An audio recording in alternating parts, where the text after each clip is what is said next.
Welcome to the ArmaniTalks YouTube channel. I'm your host, ArmaniTalks. In this channel, I'm covering communication skills for you to level up your way with words and become much more articulate. In today's episode, I'm going to be talking about how to find your formula. Justin Timberlake was one of the hottest pop musicians out there. He had NSYNC. He had a great solo career. He was on fire. And one time he was asked, Justin, how have you been relevant for so freaking long? And you know what Justin Timberlake said? He was like, I found my formula and I stuck with it. See, in the music industry, what often happens is that different people are experimenting, which is a good thing, but they're experimenting so much to a point where rather than focusing on the fundamentals, they begin to focus on the derivatives. Many musicians were taking in the newest writers, the newest beat makers, the newest producers, to a point where they lacked an identity. Not Justin Timberlake though. Justin had a few writers, a few producers, a few beat makers that he resonated with. They understood his formula. They doubled down on the formula. And Justin Timberlake was capable of being relevant for many years. And I believe that if you can try to at least find a formula that works for you, which, by the way, it's not presented to you in the beginning stages. It slowly becomes more revealed as time elapses and work ethic is executed. And once you find that formula, stick with it, double down on it, and keep trying to make it better. Because the more that you fall in love with the formula, the more that you eventually fall in love with the craft. I want to share a couple of the segments of the ArmaniTalks formula that a lot of these short stories share. The ArmaniTalks company is a media company which helps engineers and entrepreneurs improve their soft skills through the use of short stories. Now, to an outsider, the short stories are just impromptu in nature, while for me, the short stories have a formula that I consistently follow that allows me to be consistent. And let me break down the 6 parts of this formula. The first one is humor. And by the way, these aren't in any particular order. I'm just listing them out one by one. Humor. Now, before I was a Toastmaster, did you know that I was voted the Roast Master in my fraternity? Now, this is basically a person that makes fun of other people in a jovial sort of way. Roasting among your close friend circle just builds the camaraderie. And I used to just crack funny jokes. I used to find a couple of my fraternity brothers and I would create doppelgangers out of them just to keep the mood light. And I noticed that while I was the roast master during that period of my life, that humor was not something that was just left up to chance. There are certain things that you can do in order to be funnier, and one of the most basic things is to be unpredictable.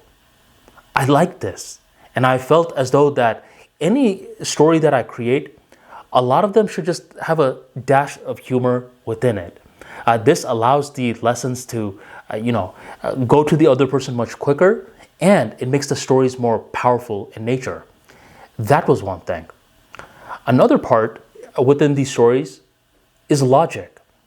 So I also went to the College of Engineering where I learned how to solve problems. I was an engineer where simple fantasy will not do it.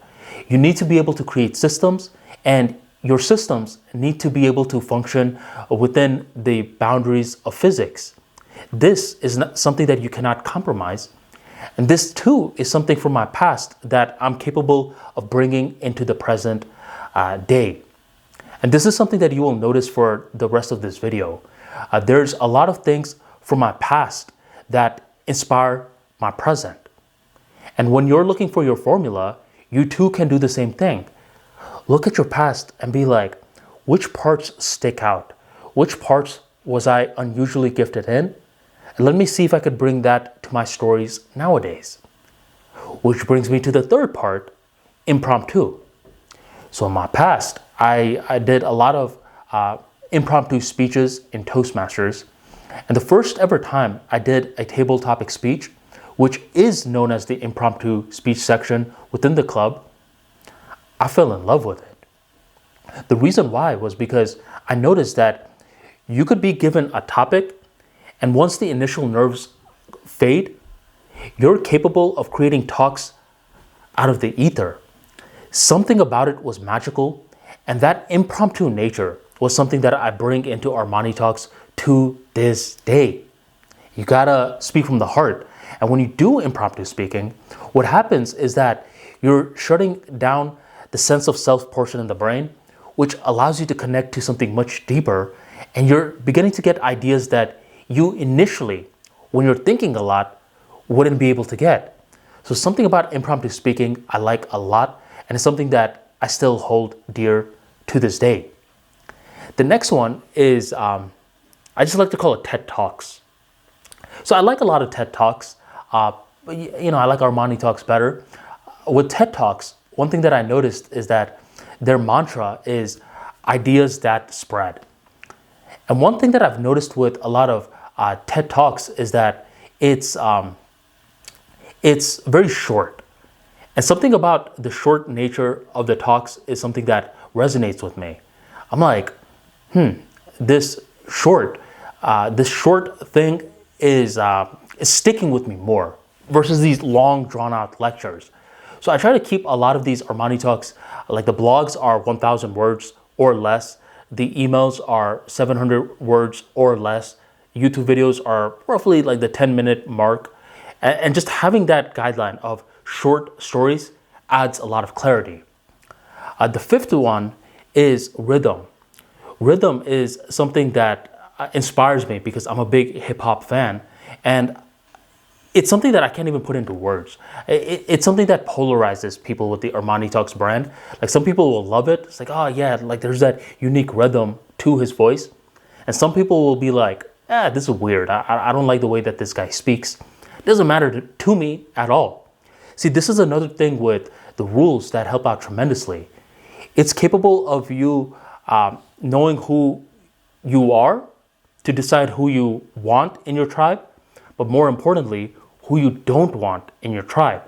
If rhythm is a part of the Armani Talks brand and others don't like it, I could tell them, bye-bye. Very similar to the network Lifetime. Lifetime is a network that pretty much creates entertainment for women. Now, if a guy comes up to Lifetime and is like, hey, bud, I don't like the entertainment within Lifetime, Lifetime CEO is going to be like, I don't give a damn. You're not even my target market. So a rule is capable of giving you that clarity of what you want and what you don't want. And the final part of the Armani Talks formula includes lessons. It doesn't matter what type of stories that I'm telling. All stories don't need a happy ending, but all stories do need a lesson. Each of these posts that I upload, ultimately I wanted to teach something, okay? So that is the final part. And this is the Armani Talks formula. It comes down to humor, it comes down to logic, it comes down to table topics, impromptu, it comes down to short talks, rhythm, and lesson. This is my formula, and I believe it's given me a lot of clarity on a framework to create content around. So be like Justin Timberlake. Try to discover a formula for you, and once you have it, it'll resonate with you. It'll be exciting to create content now. If you have no clue where to look in order to find this formula, look at your past. See which parts resonate with you, which parts you wouldn't mind educating yourself more on, which parts that you've always have been gifted in.